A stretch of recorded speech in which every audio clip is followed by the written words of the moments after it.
Bien, buenas noches, estimadas y estimados estudiantes. Vamos a dar inicio a la clase del día de hoy, 13 de enero del 2025. Vamos a tratar algunos temas del Código Civil. Eh, en especial, vamos a ver el tema que nos toca.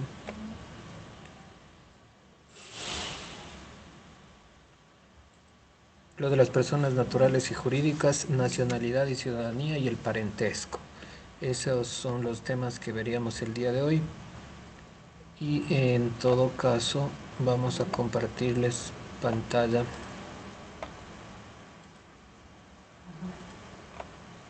porque es básicamente de lo que está en la guía. Simplemente vamos a hacer unas reflexiones adicionales, corregir algún error, que de hecho ya lo vi que hay algunos dentro de esa guía, y vamos a estudiar estos temas. A ver, permítanme, les comparto.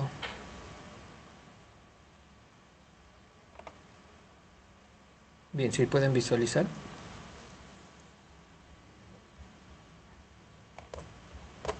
Sí, Ya. Bien, en esta parte que justamente inicia la segunda parte del segundo mi semestre, vamos a estudiar las personas naturales y jurídicas, la nacionalidad y ciudadanía, y vamos a quedarnos en el tema del parentesco para la clase siguiente ver el siguiente tema, que son los bienes y la clasificación de los bienes. Eso ya veríamos el día miércoles, pero y bueno, la siguiente parte que viene es el tema de la propiedad, que eso ya es parte de las exposiciones que digamos iniciaremos la próxima semana, pero hoy vamos a ver hacia el tema del parentesco. Bien, de conformidad a los temas que son de acuerdo a la unidad didáctica, son estos conceptos que tenemos que tenerlos claros dentro de lo que es el Código Civil y la división para establecerse los diferentes derechos que tienen las personas naturales y personas jurídicas. Como personas naturales, nosotros podemos entender a todos los individuos de la especie humana, cualesquiera que sean su edad, sexo o condición, nos dice aquí. Pueden dividirse entre nacionales, en este caso ecuatorianos, y extranjeros. Eh, las personas naturales pueden entenderse como aquellas personas físicas, por decirlo así, aquellos seres humanos. Su condición de ser humano ya le da su condición de ser persona natural. Las teorías respecto del nacimiento hacen relación al principio que si es que una persona es concebida como tal, es decir, como persona natural desde la concepción o desde el momento mismo es decir, desde el momento mismo del embarazo con la fecundación. eh, Recordemos que la Constitución del Estado dice que se reconoce la vida desde la concepción. Pero hay quienes sostienen que el inicio de la persona como tal está dado desde el nacimiento. Eh, y la persona como tal es la que adquiere derechos desde su nacimiento. No obstante, la ley protege la vida desde la concepción, es decir, desde el vientre materno. En este sentido, yo quisiera saber su opinión, un par de opiniones más allá de, de lo que diga la Constitución o el Código Civil, que de alguna forma, de cierta manera, entran en cierto tipo de contradicción, pero ustedes, ¿cómo concebirían este tema de, la, de las personas? ¿Desde cuándo es un ser humano es considerado o debería ser considerado persona?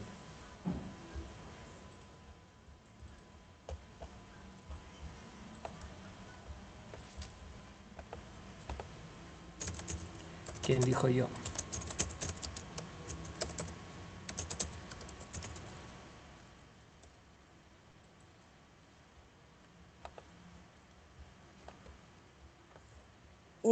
dicen buenas noches. No, la escucho también, dicen.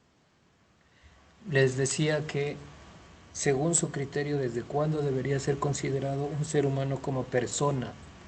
Hablemos más allá de términos morales, de términos eh, religiosos y de ese tipo de cosas que, o sea, me quisiera más bien que ustedes me tengan un razonamiento desde un punto de vista jurídico. ¿Desde cuándo debería ser considerado un ser humano persona? Si desde su concepción o desde el nacimiento.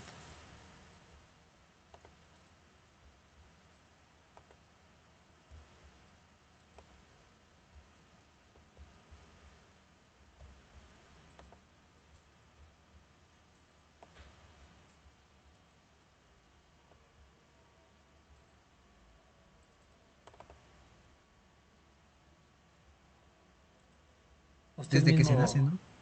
Yo creo, Inge, que desde la perspectiva biológica mismo, porque ahí ya el ser humano ya, desde ese momento ya un ser humano ya es un organismo, y ya se presenta el código genético, vendría a decir, y ya después ya pasaría a decir que ya tiene vida y los derechos, ya pero no, desde la concepción desde la concepción, dice usted. Ya, pero ¿por eh, qué? ¿Puede repetir la argumentación, por favor?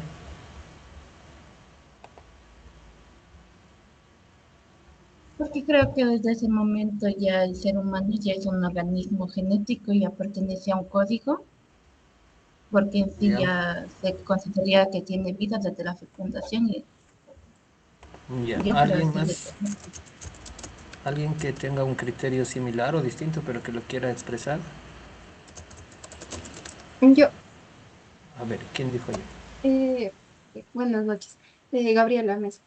Eh, Sí. bueno, yo considero que desde el nacimiento, porque si nos damos cuenta algunas veces desde los sistemas legales, una persona es reconocida como tal desde el momento del nacimiento.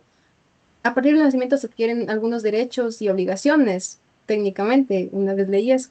Entonces, para mí sería eso, porque uno de los derechos que se tiene en una persona es el derecho a la vida. Entonces, considero que sería desde el nacimiento. Ya. ¿Alguien más, por favor? Yo, buenas Sí. noches, Vicente, mi abogado. Yo también creo Excelente. que desde el nacimiento se debería tomar en cuenta que es una persona, ya que in- em, por lo general tenemos también como metiendo en este movimiento del feminismo que la mujer tiene derecho sobre decidir sobre su cuerpo. Ya. Entonces, ahí como que no entraría un poquito esto de la ley desde la que una persona es desde el momento de la concepción, creería yo. Ya. Muy bien. Tal vez un caballero, porque se escucharon muy ilustradas voces femeninas, pero tal vez algún caballero.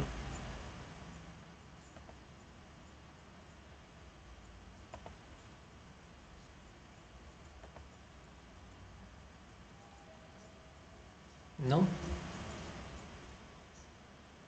No quieren hablar.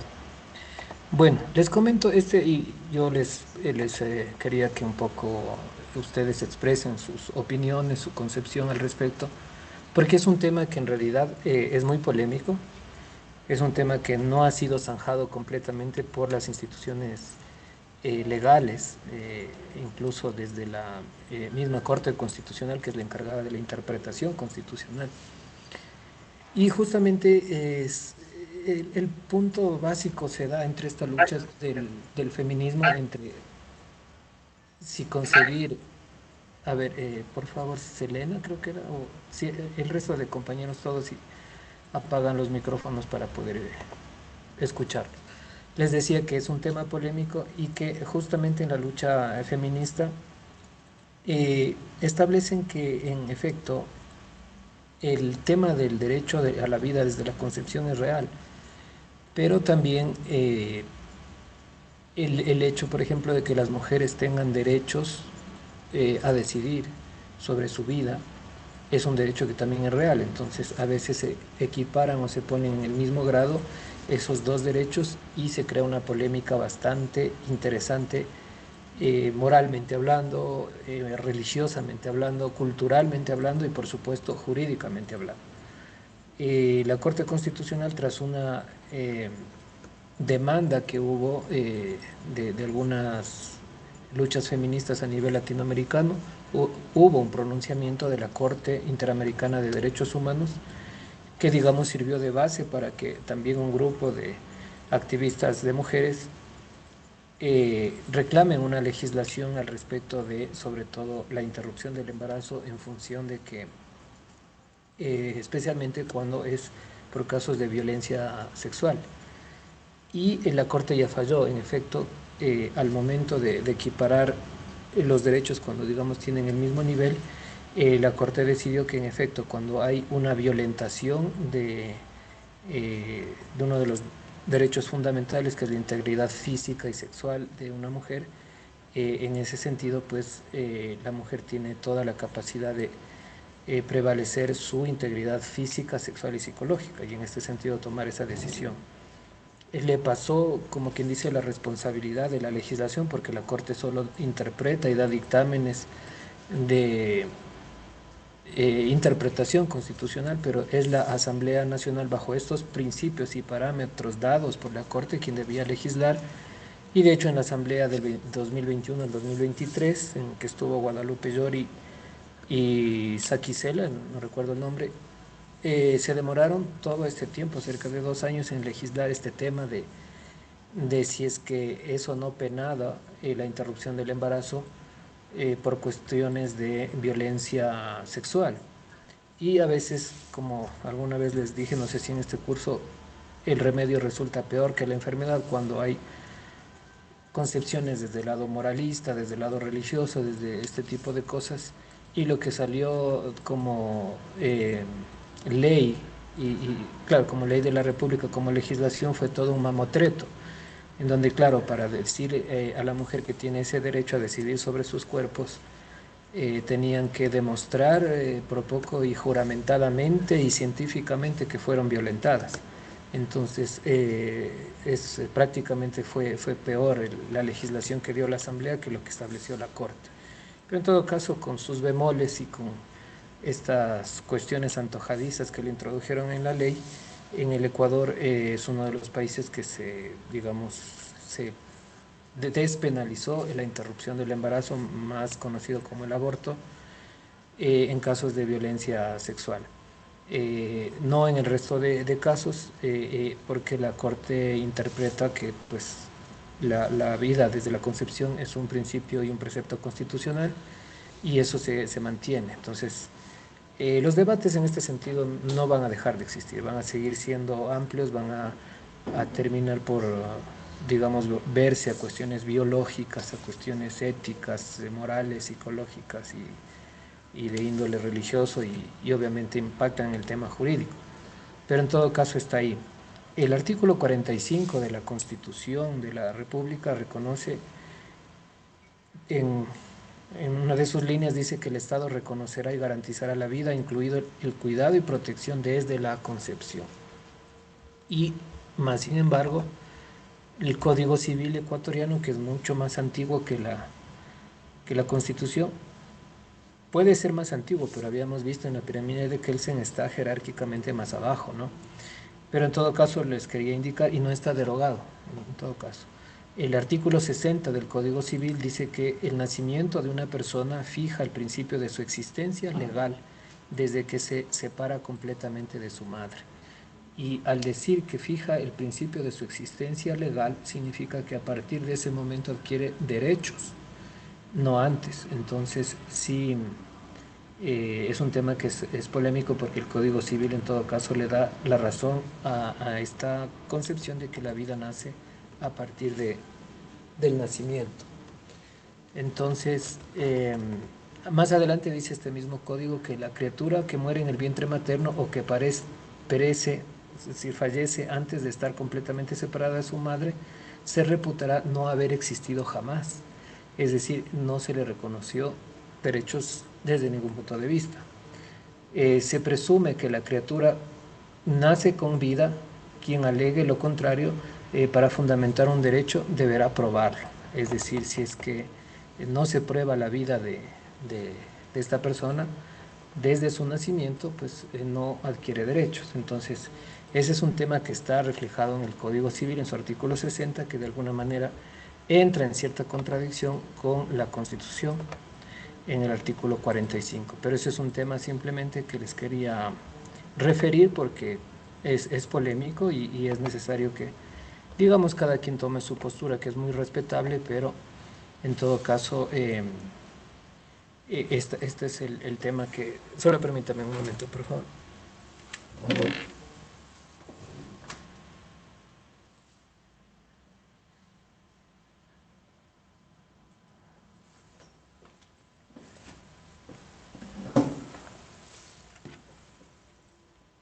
Estaba timbrando el teléfono, pero ya estamos acá. Les decía que era solamente para que ustedes tengan una breve concepción de este tema que es un poco polémico y en algún momento les tocará tomar postura porque sí es necesario que nos identifiquemos de lo que sucede o no con este tema. Ahora hay un tema también, como digo, debe alejarse de los preceptos y principios morales y religiosos.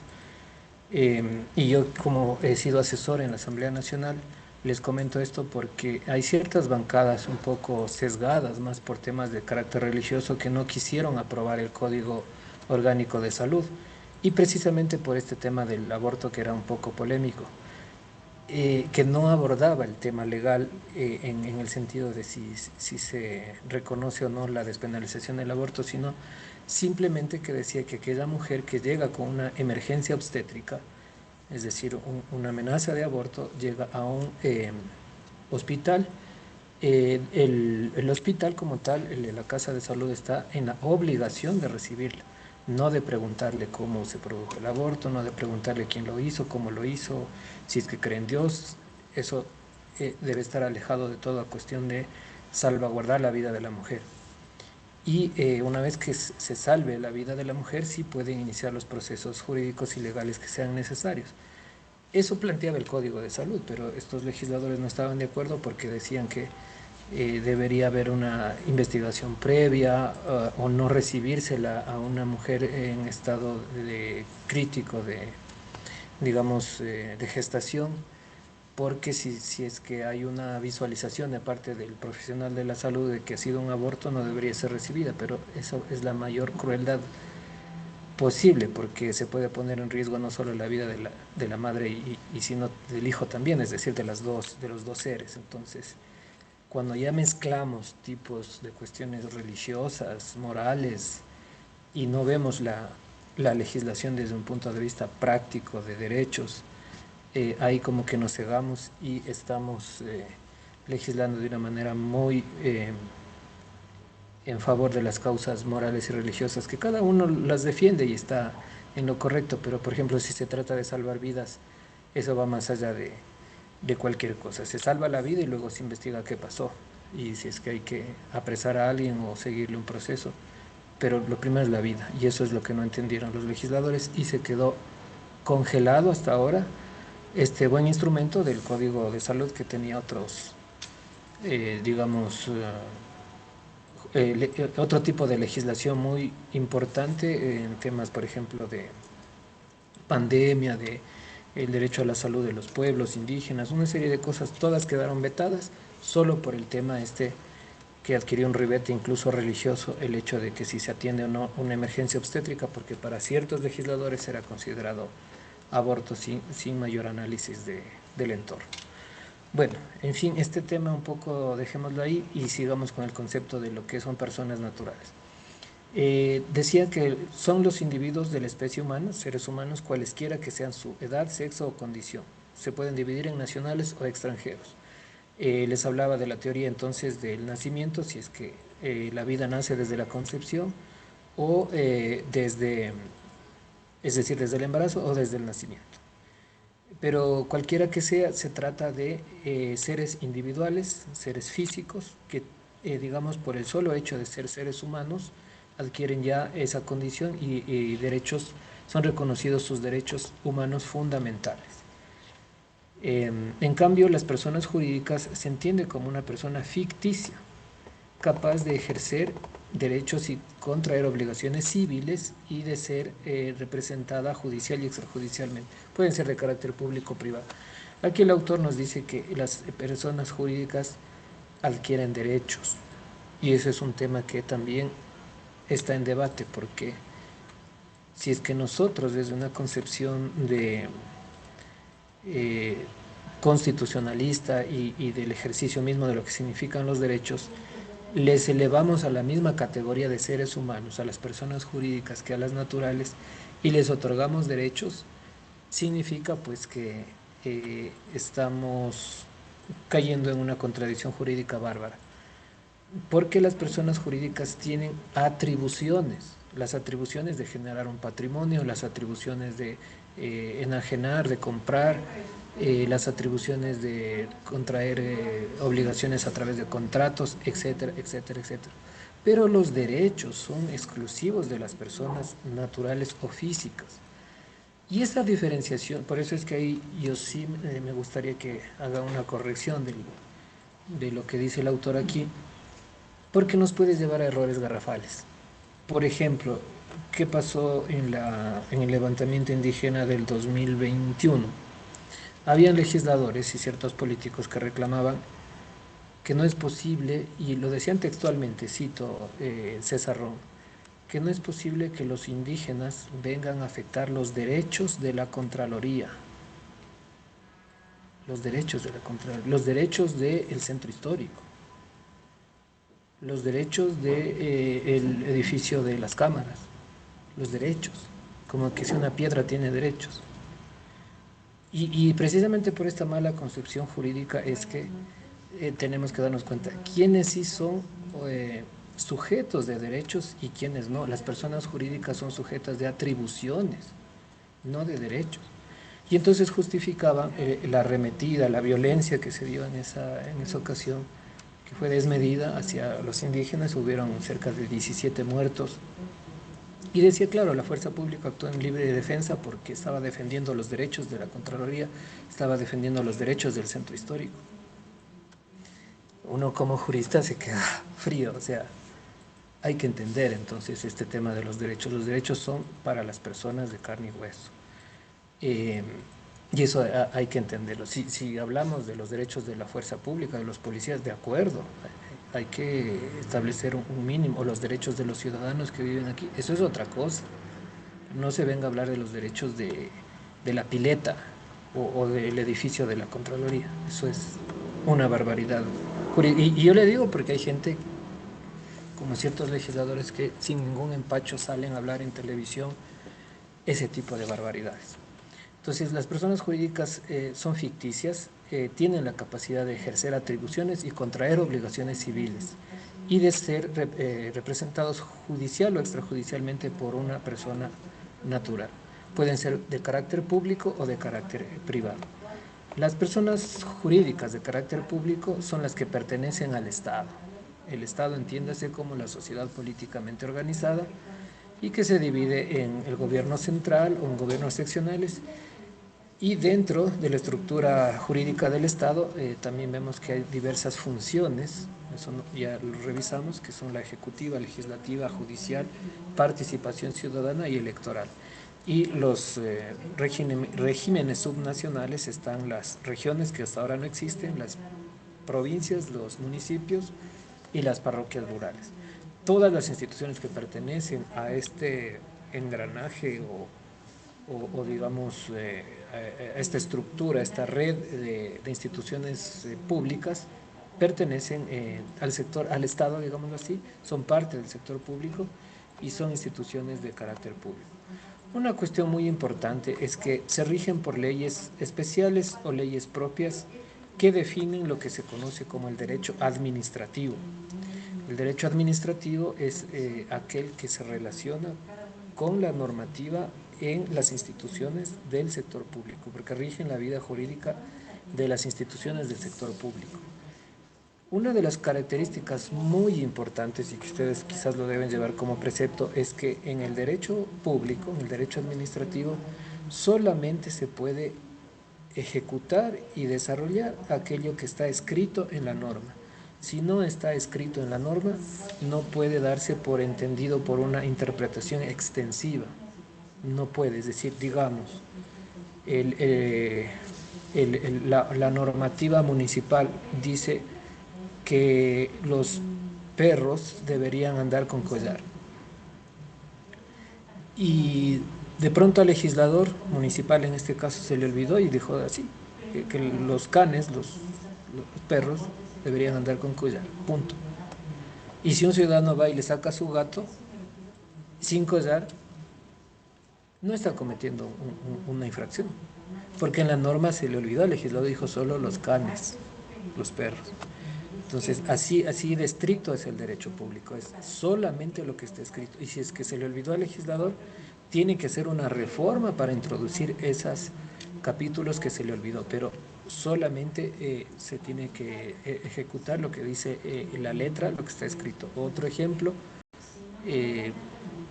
se me ocurre, las personas de 65 años tienen, digamos, están obligadas a votar hasta los de 65 años. Los que son de más de 65 años no están obligados. Eso es lo que dice la norma, está escrito específicamente. Entonces, si está escrito, se puede cumplir. Si simplemente la legislación decía todos los ciudadanos mayores de 18 años están obligados a votar y se le olvidó el capítulo de los adultos mayores, qué pena, también están obligados a votar. Entonces, si hay un olvido de la norma, tiene que luego venir una reforma y hacer ese cambio, pero en derecho público solo y estrictamente lo que esté escrito. Si se le olvidó una opción, una letra, una cuestión, no es digamos, no se debería cumplir.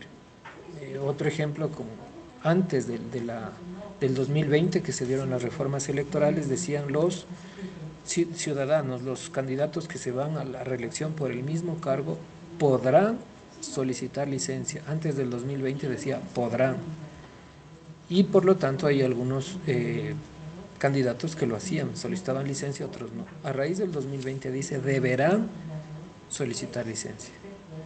Es una sola palabra, no cambió nada más del texto. Más sin embargo, una sola palabra es lo que en derecho público se tiene que hacer caso a lo que estrictamente está en la norma. Y si dice deberán, hay una diferencia verbal demasiado grande con podrán, no es optativo, es obligatorio. Entonces, este tipo de cosas sí es necesario que las entiendan, que en el derecho público solamente se efectúa lo que está escrito en la norma. Bien. Mientras que, bueno, las personas de derecho privado se refieren a aquellas que son creadas para desarrollar intereses de particulares, sean nacionales o sean extranjeros, que se rigen básicamente por el Código Civil, por las leyes mercantiles y las leyes internacionales del derecho internacional, privado en este caso. Haciendo una definición más clara de lo que son personas privadas, el texto nos dice que son las que tienen origen en la iniciativa y actividad de las personas particulares, iniciativa privada. Estamos estudiando personas jurídicas, ¿no? Es decir, es un desarrollo ficticio de un organismo, de una institución, en la que se pueden unir una o más personas de carácter privado y formar una persona privada que, repito, tiene ciertas facultades o atribuciones y también la obligaciones legales, específicamente en temas tributarios, ¿no? Entonces estas personas particulares de iniciativa privada tienen finalidades más o menos amplias de acuerdo a los principios para los que se fundan. Generalmente el derecho privado, las personas privadas se crean para generar comercio o generar actividades económicas, porque ese es el fin del capitalismo, al fin y al cabo. Las personas privadas están para impulsar actividades económicas privadas, particulares. Pero también hay personas privadas que no tienen fines de lucro. Pero veamos otra definición que aquí mismo nos dice el autor. Otra definición es que son aquellas que se establecen mediante la iniciativa de los particulares, es un negocio jurídico. Su funcionamiento se realiza mediante un patrimonio particular y son administrados por órganos que no forman parte de la organización pública, es decir, todo entre particulares. Las personas jurídicas también pueden ser de dos especies, las corporaciones y fundaciones de beneficencia pública. Hay un reglamento de régimen jurídico interno, un acuerdo ministerial que viene desde el tiempo de Rafael Correa, pero que sobre todo sufrió una gran modificación en el tiempo de Lenín Moreno, y que establece las bases para la creación de instituciones de carácter privado sin fines de lucro. Este reglamento se denomina, ya déjenme, les pongo,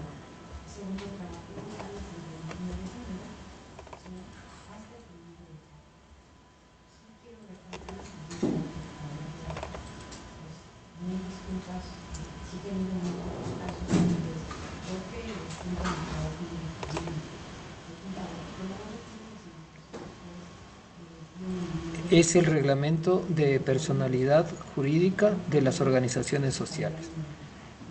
Ahí define, digamos, toda la normativa en la que se basan las organizaciones sin fines de lucro, organizaciones privadas, sin fines de lucro, porque las que tienen fines de lucro las rige la ley de compañías. La ley de compañías que rige a toda la actividad empresarial en definitiva. Y vamos a compartirles a qué se refieren las organizaciones que no tienen fines de lucro. Son básicamente de dos tipos: fundaciones y corporaciones. En este decreto ejecutivo, en los artículos 9 y artículo 10, establecen las características de lo que son corporaciones y fundaciones. Las corporaciones son las entidades de naturaleza asociativa, estable y organizada, conformada por un número mínimo de 5 personas. Ojo, estos que les estoy indicando son para las personas privadas sin fines de lucro, que básicamente son dos: corporaciones y fundaciones. Las que tienen fines de lucro se rigen por la ley de compañías.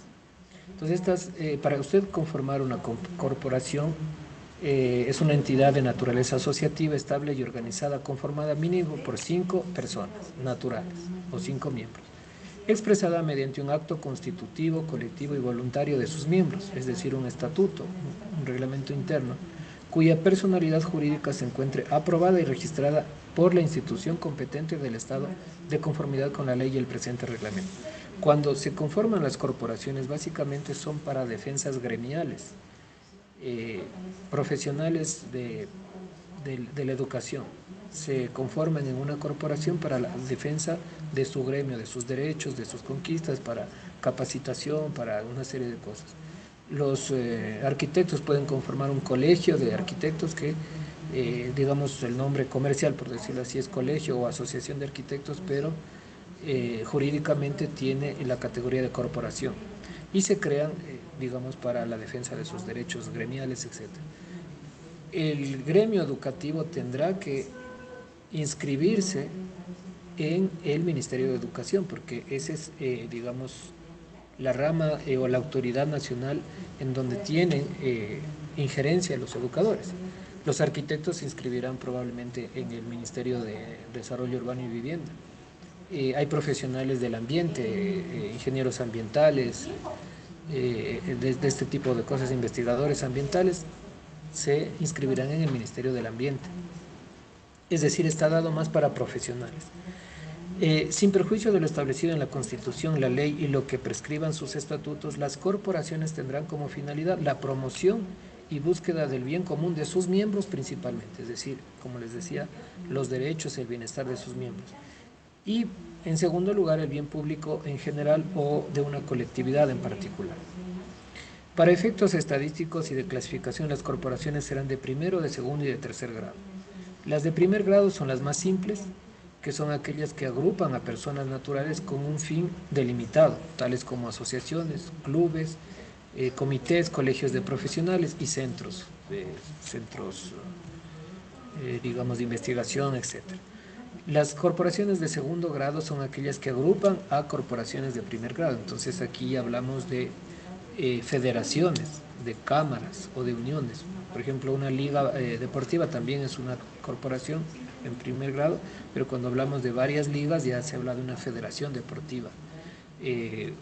Un gremio de, qué sé yo, contadores puede ser una corporación de primer grado, pero cuando hay una unión se habla de una cámara ya, o de uniones unión de empresarios, unión de cosas, pero es cuando ya juntan varias organizaciones de primer grado, adquieren la categoría de federaciones, cámaras o uniones.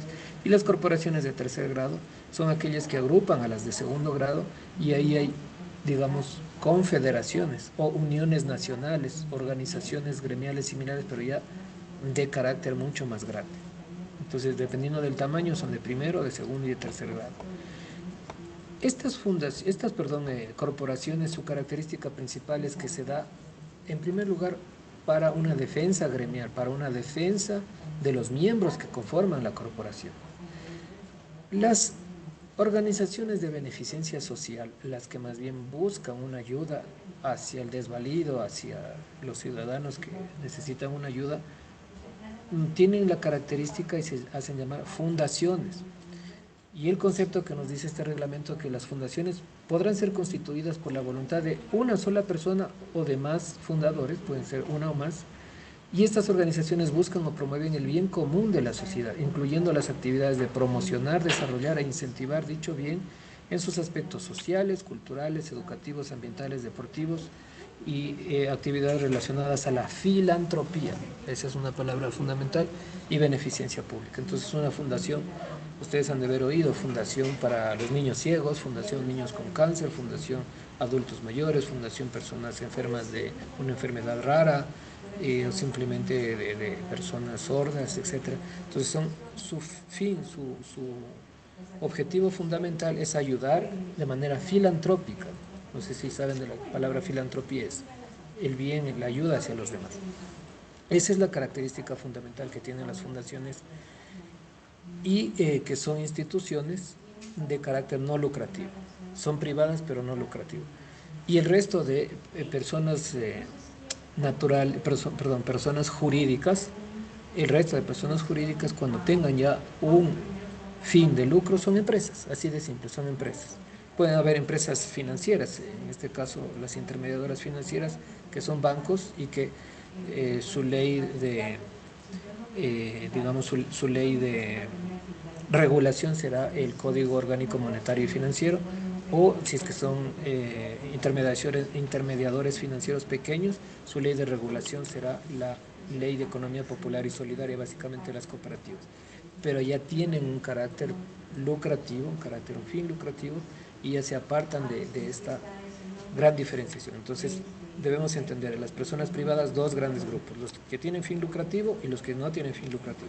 Los que tienen fin lucrativo pueden dividirse en empresas y se rigen por la ley de compañías, o intermediadoras financieras que rigen por el Código Monetario y Financiero, o si son pequeñas por la ley orgánica de Economía Popular y Solidaria. Mientras que las que no tienen fines de lucro son corporaciones y fundaciones. Las corporaciones sirven para el desarrollo de sus miembros, de los miembros fundadores, y especialmente para defender fines propios de los gremios. Son organizaciones más bien de carácter gremial y profesional.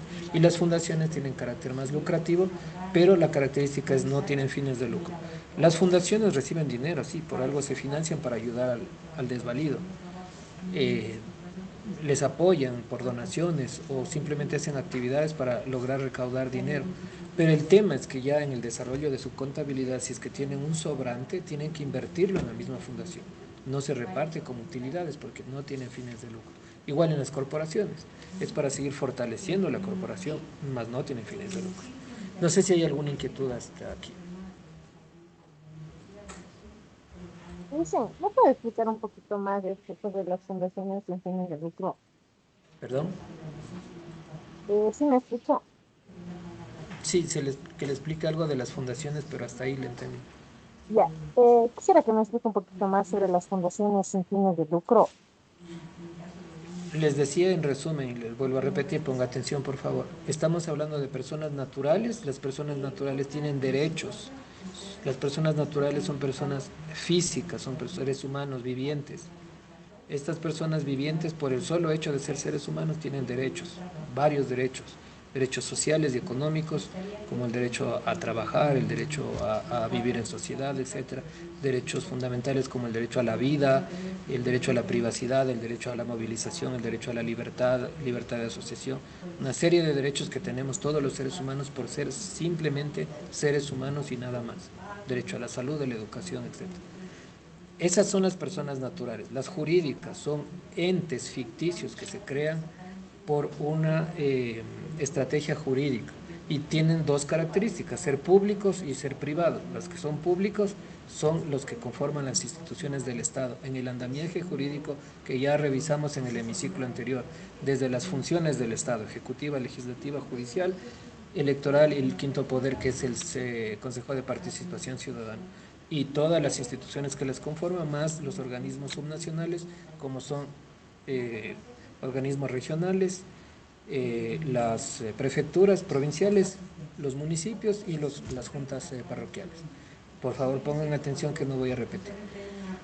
Y las personas privadas, en cambio, tienen dos características. Tienen de la característica A, fines de lucro, y características B, no tienen fines de lucro. Las que sí tienen fines de lucro son empresas, son organismos cuyo fin es ese, crear dinero. Y se las crea justamente para crear dinero. Pueden ser empresas de carácter comercial, de carácter productivo, extractivo, una serie de cosas, todas regidas por la ley de compañías, cuando se trata de empresas. Cuando se trata de intermediaciones financieras, se dividen entre bancos y cooperativas. Los bancos se rigen por el Código Monetario y Financiero y las cooperativas son, digamos, intermediadoras financieras más pequeñitas que se rigen por la Ley de Economía Popular y Solidaria. Esas son las que tienen fines de lucro. Las que no tienen fines de lucro se dividen en corporaciones y en fundaciones. Las corporaciones se crean especialmente para defender los intereses de los miembros que conforman esa corporación y básicamente están destinados a organizaciones gremiales, gremios de docentes, gremios de profesionales en arquitectura, gremios de ingenieros, gremios de odontólogos, gremios de comerciantes, gremios de artesanos inclusive, sirven para defender los intereses gremiales de esa corporación. Y su tamaño hace que sean de primer grado, de segundo grado y de tercer grado. De primer grado son organizaciones simples, de segundo grado ya son federaciones y de tercer grado son grandes confederaciones a nivel nacional. Y las fundaciones, por su lado, pueden formarse de una o más personas y su fin es más filantrópico, de ayuda social, de ayuda al prójimo, de ayuda a los desvalidos. No tienen fines de lucro, así que su financiamiento hace que si al final del día de su contabilidad obtienen ingresos o superávit, sean invertidos en la misma corporación o en la misma fundación. No reparten utilidades porque no tienen fines de lucro. Hasta ahí no sé si hay alguna pregunta.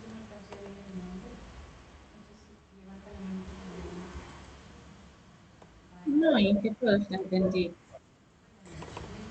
Bien, vamos a revisar el tema entonces de la nacionalidad y la ciudadanía. La nacionalidad se refiere al lugar de nacimiento de los habitantes, de las personas naturales.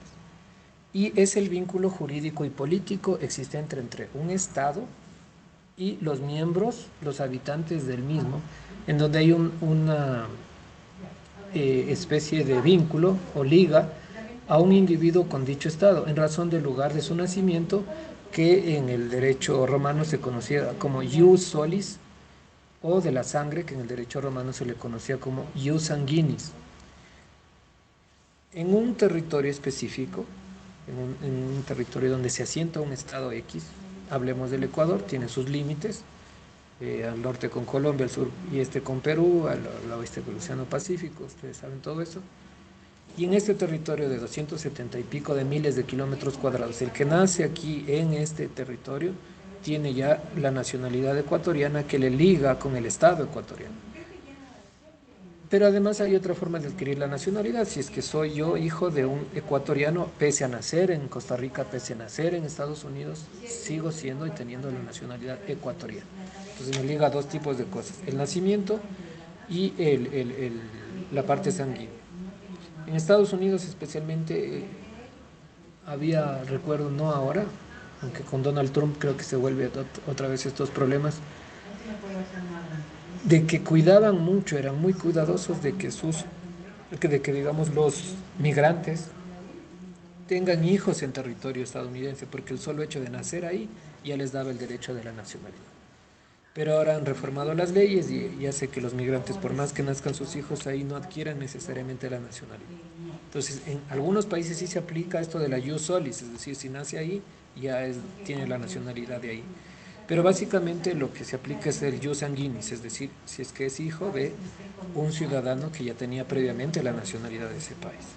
Casos se han dado aquí en el mismo Ecuador, el presidente de la República es nacido en Miami, pero sus padres son ecuatorianos. Sixto Durán Ballén también nació en Estados Unidos, pero sus padres eran de Ecuador.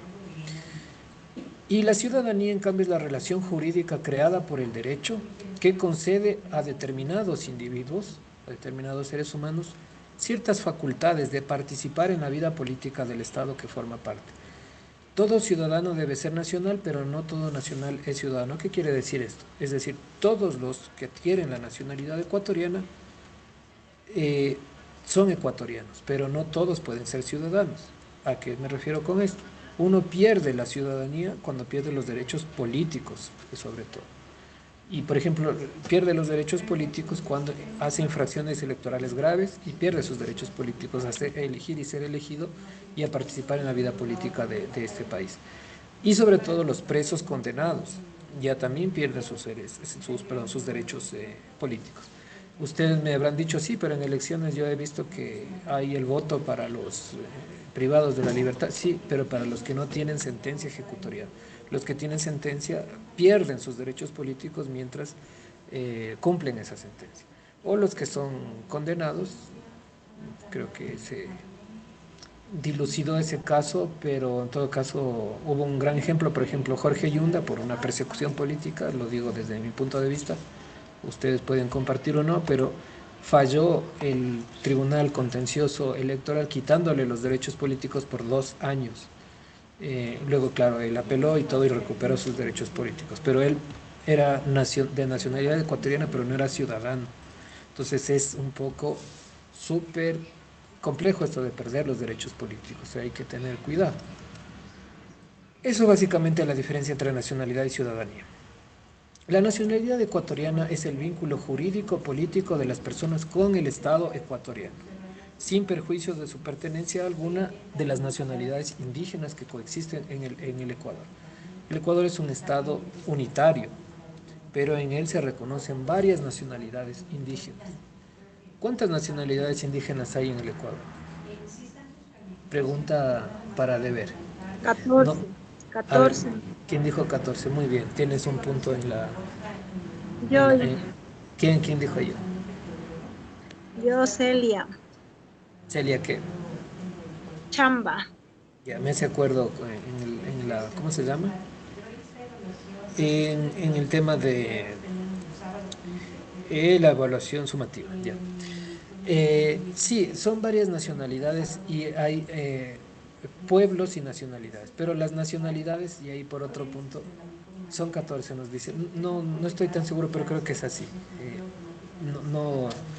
No le puedo refutar, pero sí me parece que es un número que más o menos es de lo que yo recuerdo haber estudiado.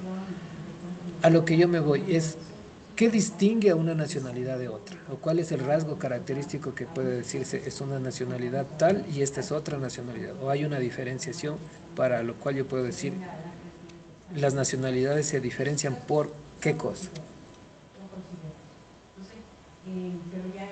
¿Por qué cosa se diferenciaría una nacionalidad de otra nacionalidad en el Ecuador? Por sus Por costumbres, sus tradiciones. su cultura. Por No. el idioma.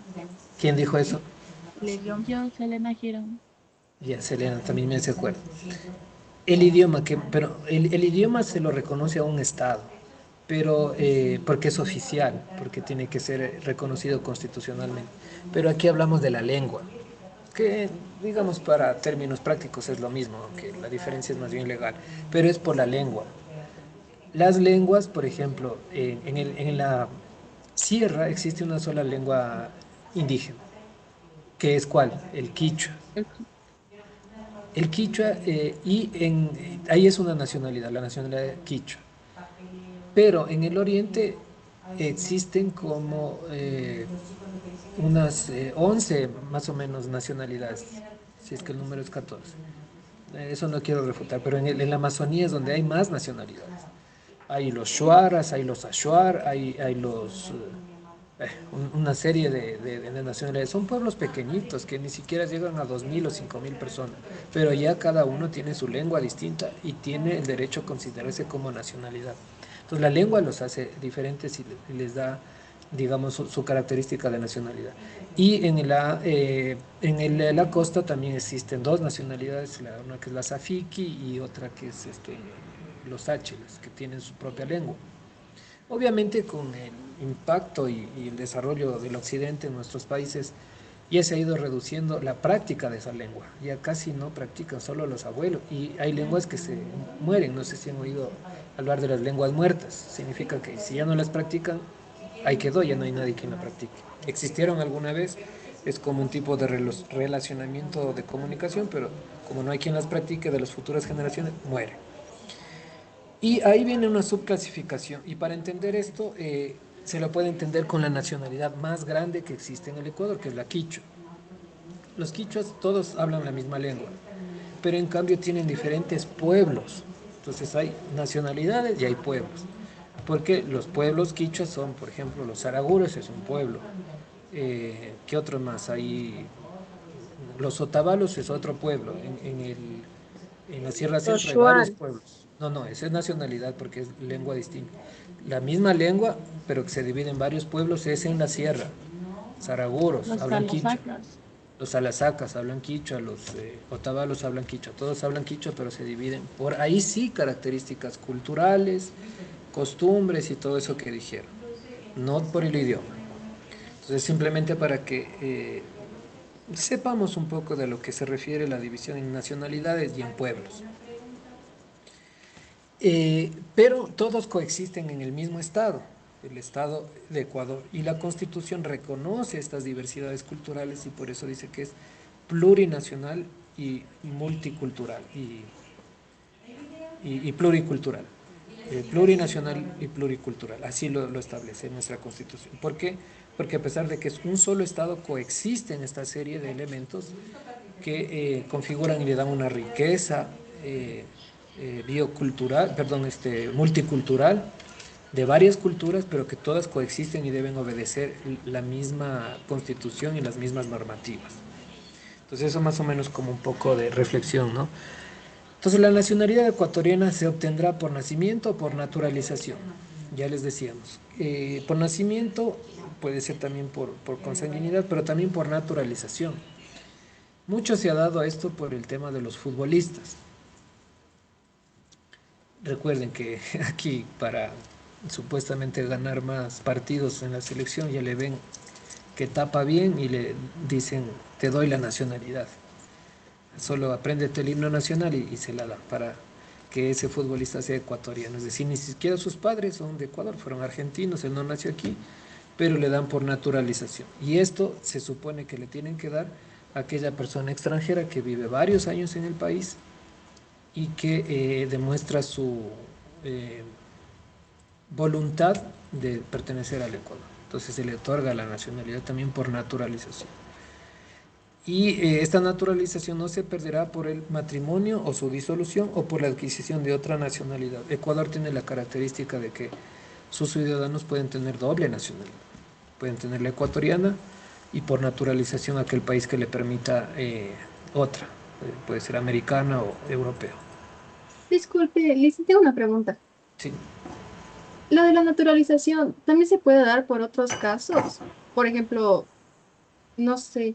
Bueno, mi papá es colombiano, pero es naturalizado como ecuatoriano, pero no ha vivido años acá. Dijeron que le dieron porque tiene hijos ecuatorianos. No sé si eso tiene que ver. Claro, son temas Sí. que sí, que dependen del arraigo. El arraigo significa la fuerza, la atracción que tú tienes hacia la tierra donde estás viviendo. Entonces sí, puede ser. Hubo también una apertura justamente para el tema de los colombianos en los años 90, donde había una guerra muy cruenta con las guerrillas y los paramilitares. Entonces se dio una gran apertura para que vengan ciudadanos colombianos y puedan con facilidad adquirir esa nacionalidad, la ecuatoriana, porque, por un tema humanitario, ¿no? Por un tema de que son acogidos en esta tierra de paz, etcétera. Las cosas se volvieron al revés, ahora el ecuatoriano es el que está saliendo. Pero sí, por razones humanitarias también se puede adquirir la nacionalidad. Bien, Listo, gracias. y finalmente en temas respecto de otra característica de la ciudadanía, dice que todas las ecuatorianas y los ecuatorianos son ciudadanos y gozarán de los derechos establecidos en la Constitución y en los instrumentos internacionales. Por el simple hecho de ya tener la nacionalidad ecuatoriana, adquieren los derechos que tiene esta Constitución. Pero los pueden perder si es que pierden sus derechos políticos.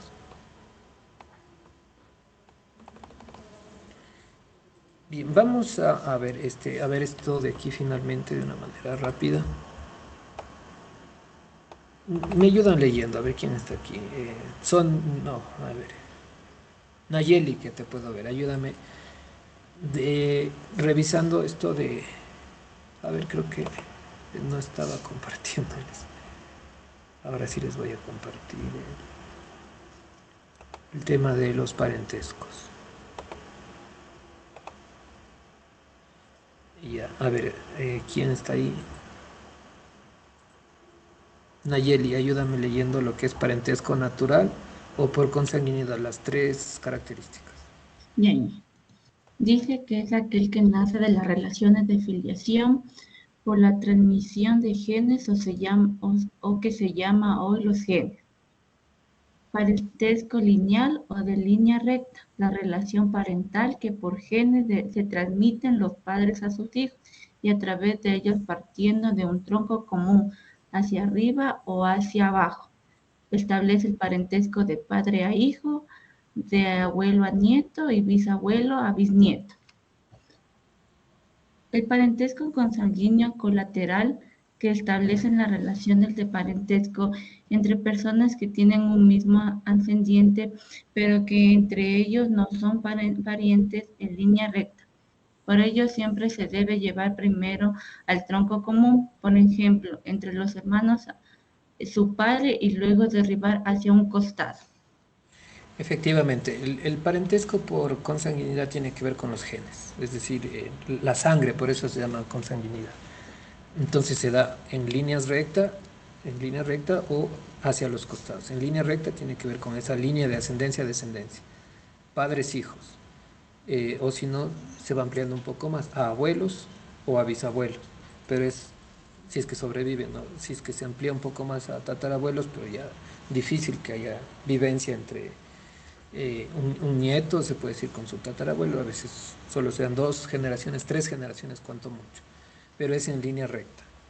Y la consanguinidad que se da en línea horizontal se refiere en cambio a los hermanos, ¿no es cierto? Hermanos o hermanas. De ahí que vienen los grados de consanguinidad. Cuando es el primero, entre padres e hijos, es el primer grado de consanguinidad. Si es entre abuelos nietos, es el segundo. Si es entre bisabuelos nietos, es el tercero. Y asimismo, hacia la parte horizontal, cuando es entre hermanos, es el primer grado de consanguinidad colateral. Y cuando hablamos de primos, ya es un segundo grado. Y se va expandiendo más, vendría a ser un tercer grado. Pero hay consanguinidad lineal y lateral. A ver, otra persona que está ahí, Génesis. Ayúdame leyendo lo que es el parentesco por afinidad o legal.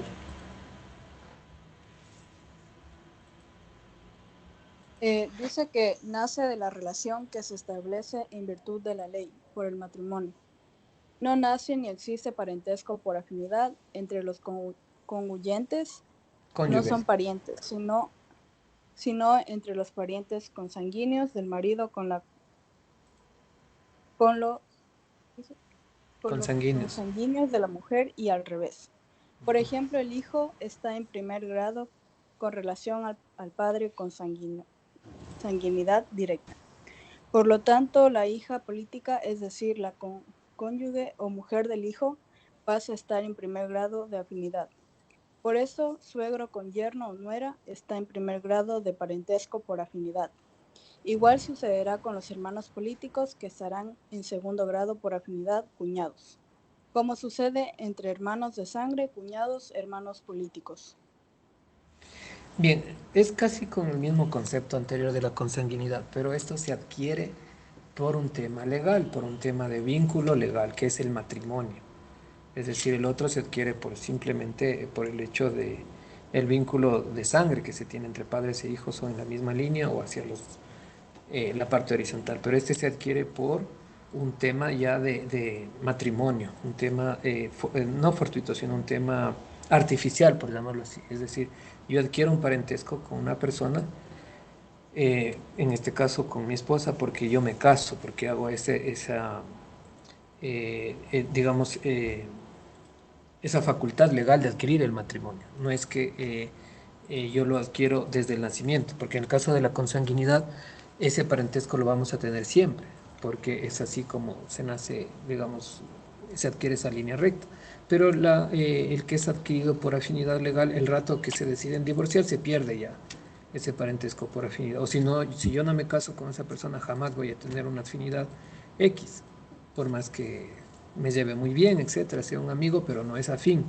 Cuando ya se casa, sí adquiere su afinidad. Y así mismo, hay esas afinidades de parentesco por afinidad la línea horizontal y en la vertical. En la horizontal se refiere a sí mismo a las líneas de padre a hijo, pero de la cónyuge, de la esposa o del esposo. En este caso, por ejemplo, si es que yo me caso y mi esposa tiene sus hijos ya adquiridos antes en otro matrimonio, otra relación, ahí se adquiere el primer grado de parentesco por afinidad entre mi hija política y yo. Ese es un primer grado. O entre mis suegros y yo. Ese es un primer grado. Un segundo grado ya viene que ver con los cuñados. ¿Por qué? Porque ya eso es horizontal. Los cuñados o cuñadas. Entonces, hay varios grados de afinidad también, pero tienen que ver con la familia política, no tiene que ver con la familia natural o por consanguinidad. Vamos a ver, para terminar esto, un cuadrito para que le puedan entender mejor. Y con esto terminamos.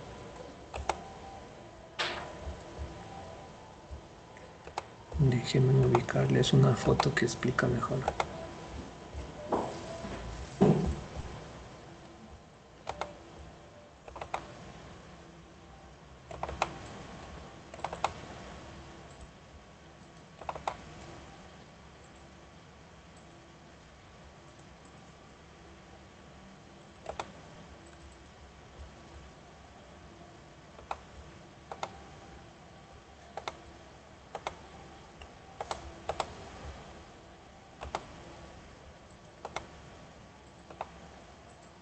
¿Ya lo pueden ver?